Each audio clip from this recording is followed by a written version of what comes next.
What's this? Huh? What's this? What's this? Huh? What's this? Message is clear. We respect life. We expect the community to respect us back, and the overwhelming do. But when they shoot at us, we will absolutely shoot back. That's a guarantee.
Let me and Thug Rose dance.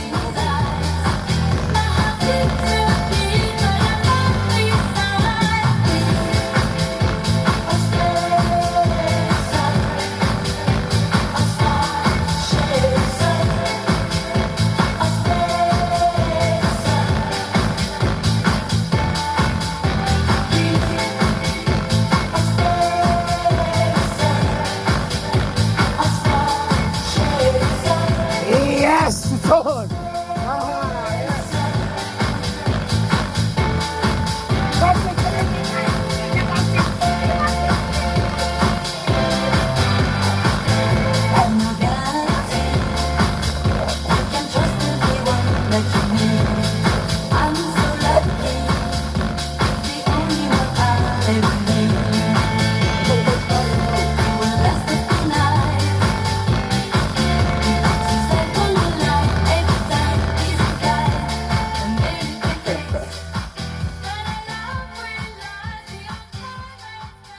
I'll let that flow.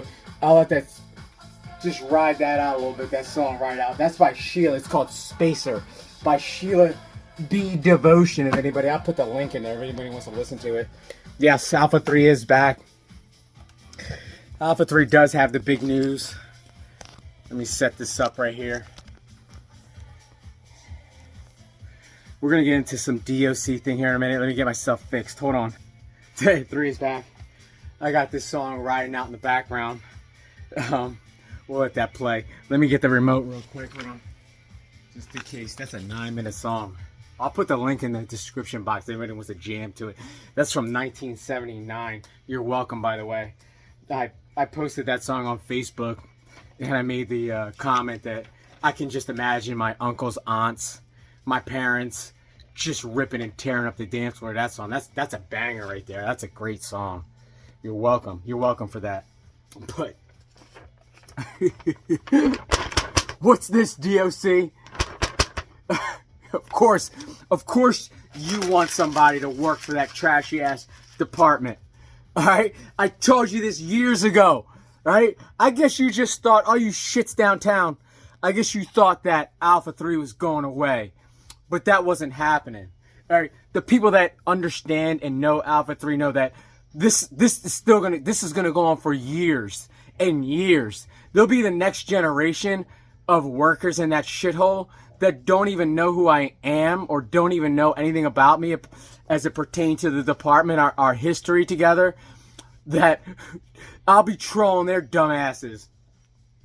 But yeah, I'll be talking about the DOC till I die, because there are a bunch of too many stupid shits going on in there, and now they're looking for people to join. I told you that until you change your policies, New Jersey Department of Corrections, you're gonna have problems of people trying to find people to work there. Now you don't even, like, when I was part of the department, you had to pass a test. You had to go through like vigorous months and months of evaluations. You had to go take tests, and now like anybody can just walk in the front door, right? If you were an inmate previously locked up in there, I guess since you know the system already and you know how everything, you can go in there and get a job, right? No civil service test required, right? After I started trolling, see what you officers that still work there don't understand is that huge fucking pay raise you got is because of me and my fucking videos. That's why. It's because when I left and I trolled your punk asses over there, I'm talking about you downtown. I'm not talking about the officers, right? I'm talking about downtown and you shits that always try to fuck over the officers that work and actually do the hard work. When I started trolling your asses, you felt bad. You felt ashamed for yourself. So and then everybody followed me. So not only did Alpha 3 leave, but he took about 20 people with him, right? Valuable, hard-working officers that actually gave a fuck, right? I took them with me.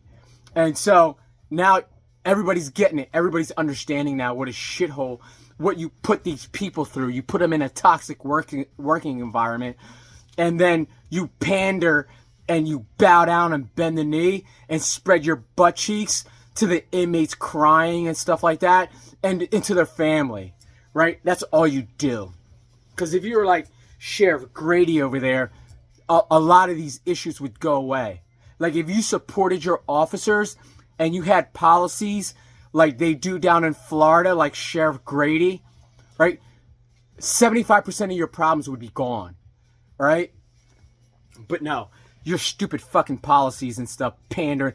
And then the other thing too is the word always gets back to me. People are always calling me up and telling me intel about what's going on there. Like, first of all, majors and administrators, you got to get your shit together. All right, you can't have majors going outside the prison, breaking the chain of command, and getting authority that's outside the prison that you're spreading your legs for to come in and make policy. Policy has to be dictated from within. And if you're not getting your way, too fucking bad. But if the majors and the administrators aren't getting along, how do you expect sergeants, lieutenants, and officers to get along? How do you expect that? Right? So it's funny to me that the shenanigans and bullshit that I left there 2 years ago is still going on. So Alpha 3, once again, is correct in leaving that fucking place. Right? He is correct. Right? And officers come up to me and sergeants come up to me all the time and tell me how miserable and how much worse it got since Alpha 3 left. I know because I was one of the few people, Alpha 3 was one of the few people in there that actually held shit together. Right? Alpha 3 was one of the people in there that used to cover up all the stupid nonsense that used to go on. But then when you started trying to stab Alpha 3 in the back, he let the floodgates open on your punk asses. Now you're begging. Now you're begging for people to work in your fucking prisons. Nobody wants to work there. Now, I'm going to give you tips. Because I've given you tips before. And it looks like you paid the officers. So there's really no reason to cry because they are getting good money now. So at least you got that accomplished. But here's another tip: if you want people to start applying, all right, you got to give bonuses. All right, so anybody that applies and successfully makes it through whatever stupid shit you got them going through, for every year you give them a $1,000 bonus. And these are for new recruits only. All right, you give them a $1,000 bonus for every year up to 5 years. All right, up to 5 years. So that's a $5,000 bonus. But they got to do the 5 years without any issues, without any write-ups, without any stupid nonsense. And it's got to be approved. All right, he did a good job. He's got good PARs. He's got good paperwork. give him his fucking bonus. That way, he has some time invested in it, and then he's got to almost think twice about whether he's going to quit or not. Because most of these guys, most of these officers and stuff and sergeants that have time in, they're too scared to leave. They're not like Alpha 3. They don't have big fucking steel balls like Alpha 3, who knows that whatever he does, he's going to be successful at. So he just throws his fucking badge on the table and is like, I'm done. Like, I got mental health issues that I can't deal with. Somebody's going to get hurt. So, like, 99% of the officers that have time in over there don't have the balls to walk away. So at least now they're vested, they're invested 5 years in the department, so you're more than likely going to retain them. All right, but that's only if they do their 5 years honorably. All right, and now for the people that recruit them, for the people that get them signed up, you give them a $500 bonus right on the fucking spot. Done deal, right? For getting these people in.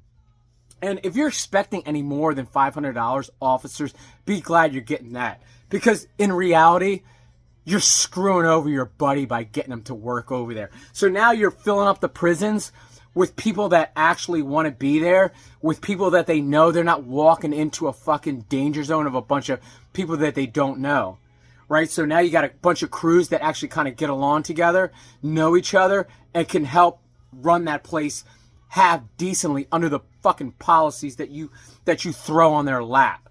That fucking shit sandwich you call a policy. All right, so that's how you start getting bodies in there. Now, as far as retaining them for long, long periods of time, first of all, if you want to keep the budget down, you gotta get rid of this fucking stupid shit. These old people that been in there for more than 25 years. You force them out.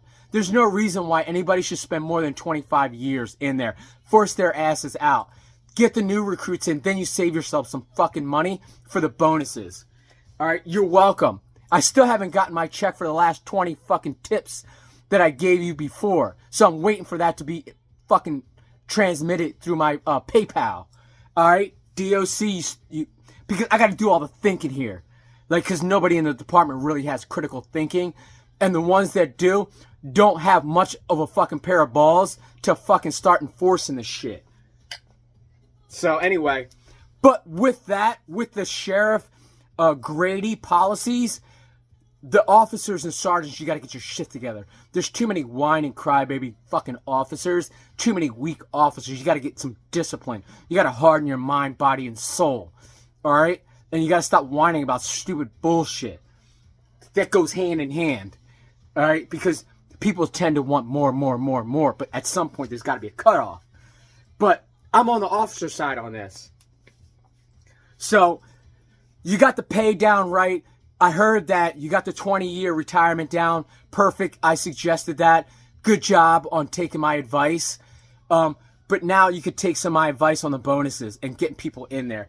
My advice for the new recruits that are going to start working for the department, there's the other thing about this thing is now you don't even have to go to the academy, right? It says down here, does it say down here? You don't have to go to the academy or something shit? I don't know.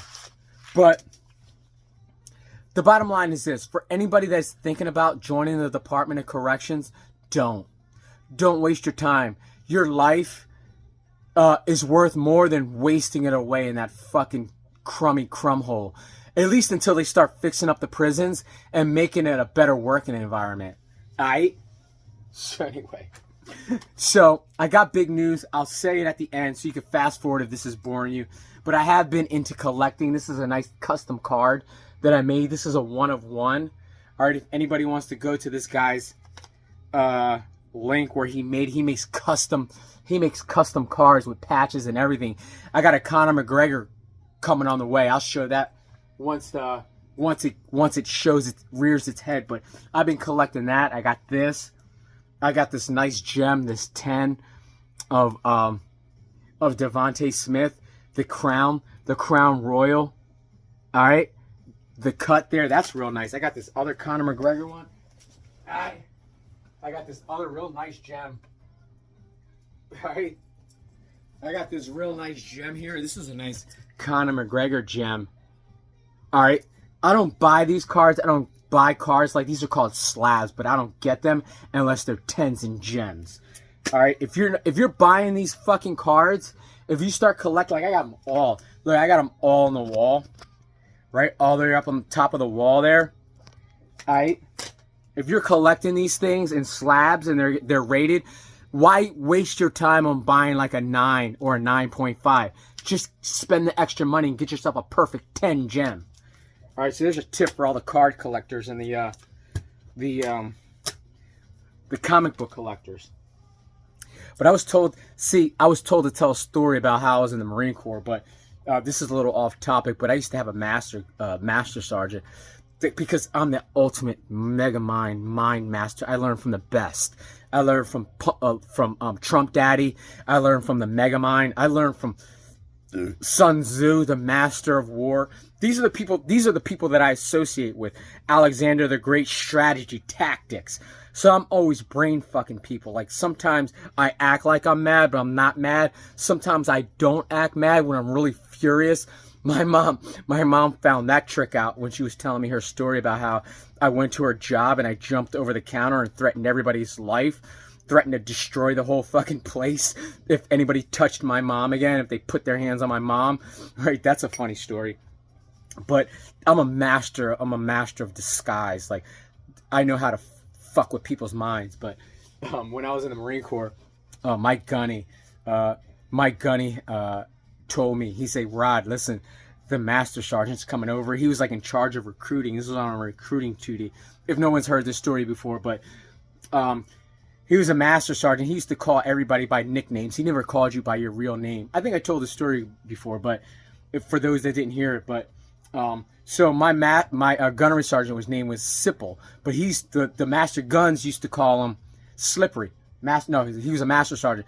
He used to call him Slippery, but he used to call me Enrique. That was my nickname, right?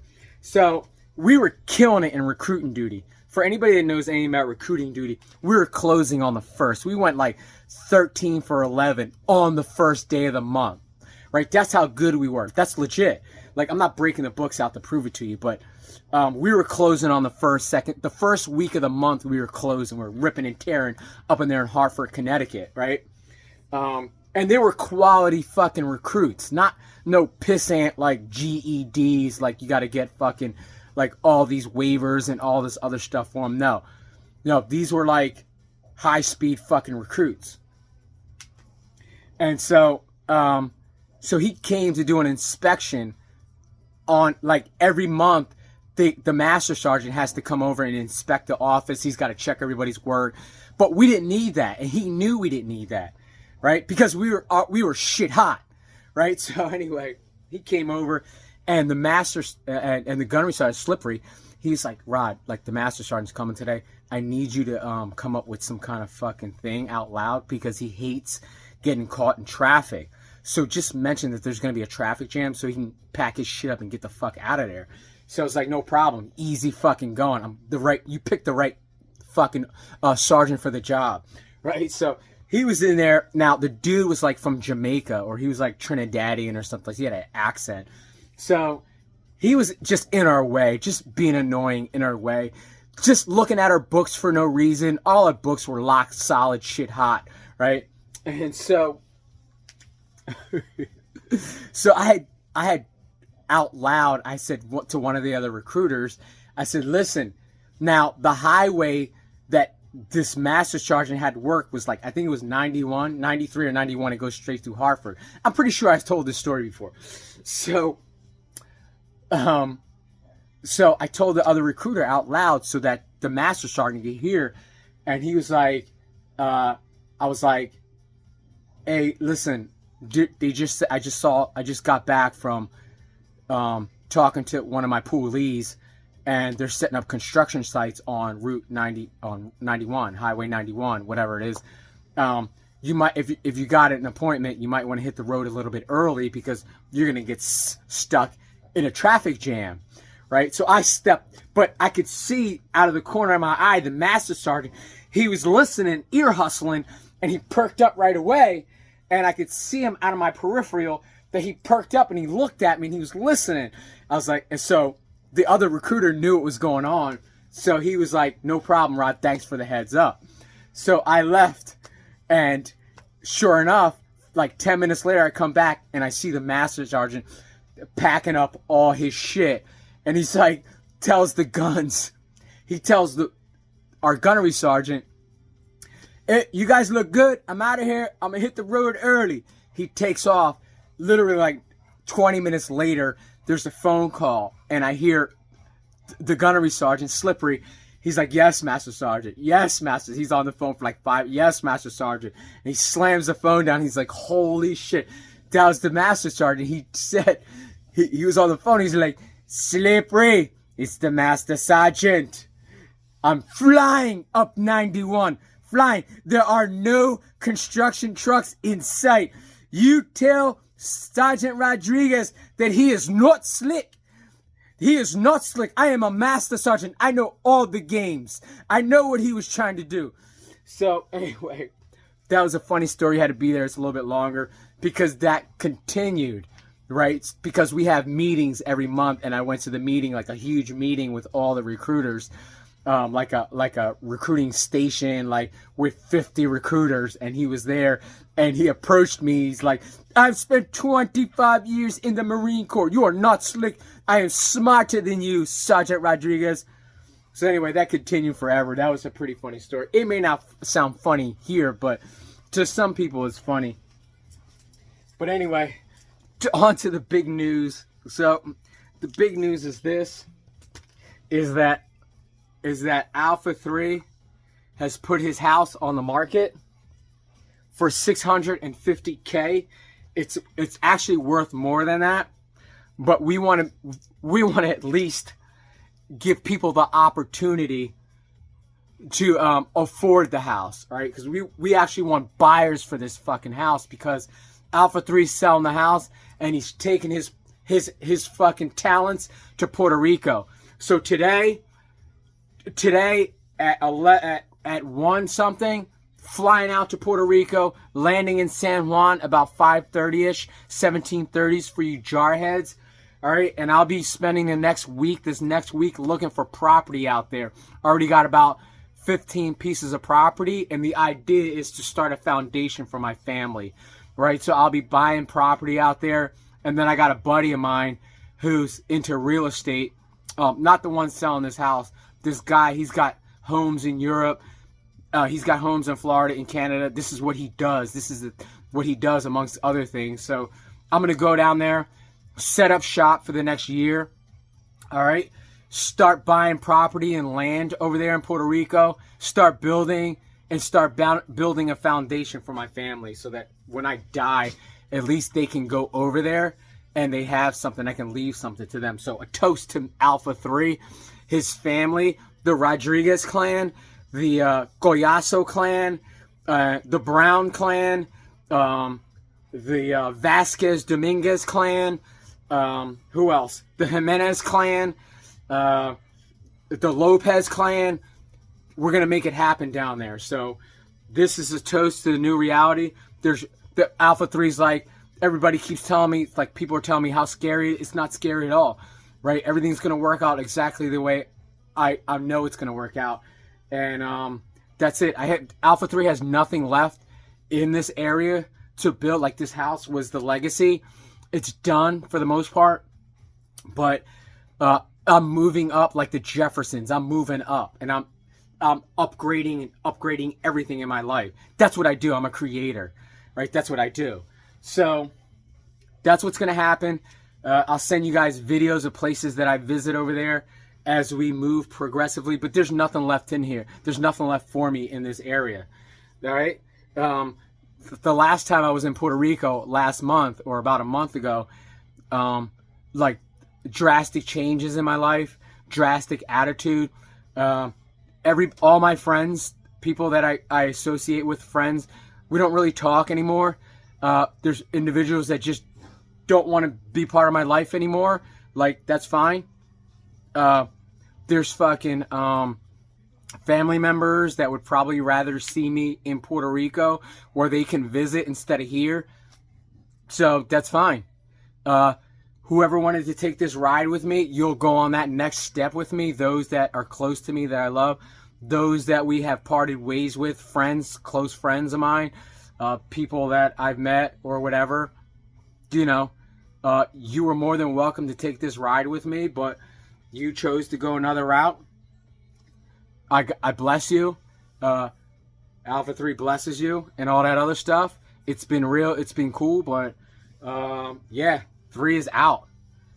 For real, like out to Puerto Rico. So a toast to me and toast to my family and toast to my new future and my new existence.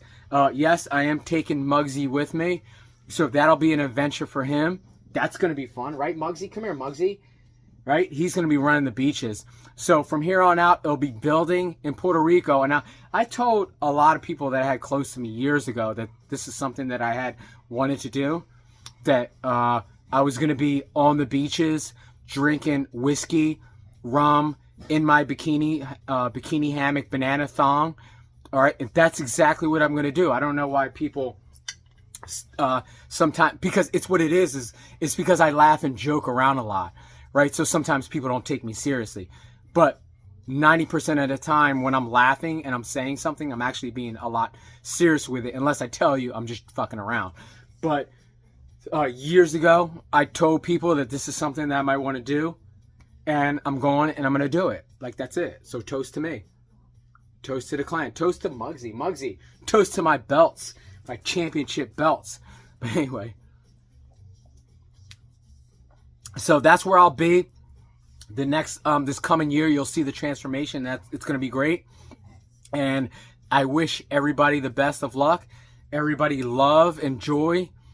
And if we were friends, if we were close, if I interacted with you, it's been fun, it's been real, but Alpha 3 is out. Alright, now, send it. 3 is back, sorry about that. The bunny hop dance, I forgot to tell the story about the bunny hop dance. So the bunny hop dance I was doing, that was my sister. Back in the day, the people that know this area, there was a place called, like, it was once Taylor's, Iguana's, Top Dog, but for the most part, people know it as Top Dog. So, like, that used to be my stomping grounds back in the day. I used to party in there and everything. I used to get hammered, drunk. Like, you heard my story about me throwing up in the bathroom and fucking passing out in the parking lot and stuff like that. But we used to have, like, celebrations there, right? So, my older sister, the Diamond Girl down in Florida, Sarasota, if you know her, look her up. She works for the International Diamonds.